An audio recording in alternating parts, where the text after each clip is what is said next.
فرمایا میں نے حضرت فاطمہ کو گود میں کھلایا ہے، مجھے اپنے محبوب کی شہزادی سے بڑا پیار ہے، کئی دنوں سے حضور کی خدمت میں عرض کر رہا تھا یا رسول اللہ کو مہربانی فرمائیں۔ حضور نے رات پیغام بھیجا ہے سیدہ فاطمہ کو کہ بلال جب آئے تو پردہ کر کے اندر چلی جایا کر۔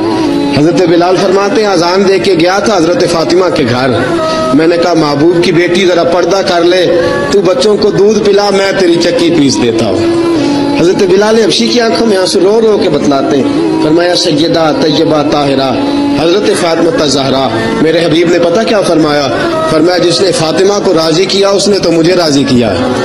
حضرت سیدنا بلال حبشی فرماتے ہیں میں نے چکی پیسی اور میں تمہیں کیا بتاؤں، میرے محبوب کی بیٹی نے مجھے بڑی ہی دعائیں دی ہیں، انہوں نے مجھ پر بڑا ہی اظہار محبت فرمایا ہے۔ فرمایا میں آذان سے لے کر جماعت تک لوگ تسبیحاں رولتے ہیں، لوگ قرآن کی آیات کی تلاوت کرتے ہیں، آذان سے لے کر جماعت تک لوگ مختلف قسم کے اذکار میں مشغول ہوتے ہیں۔ فرمایا میرا ذکر سنو، میری تلاوت سنو، میرا وظیفہ سنو، میں آذان سے لے کر جماعت تک محمد عربی کی بیٹی کی خدمت کرنے چلا جاتا ہوں۔ رسول پاک صلی اللہ علیہ وسلم کی شہزادی کی چکی پیس کے آیا۔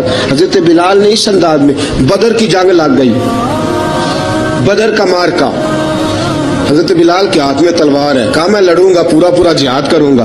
امیہ بن خلف جو بڑا مارا کرتا تھا نا، وہ دوڑ رہا تھا اپنے بیٹے کو لے کے، آگے کچھ صحابہ کھڑے تھے، وہ قریب سے گزرنے لگا، حضرت بلال نے فرمایا ذرا پکڑنا امیہ کو، یہ مجھے مارا کرتا تھا، ذرا پکڑنا، نہ جانے نہ دینا۔ امیہ کو صحابہ نے روکا، حضرت عبد الرحمن ابن عوف نے پکڑ کے زور سے گھونسا مارا، ادھر جا کے گرا۔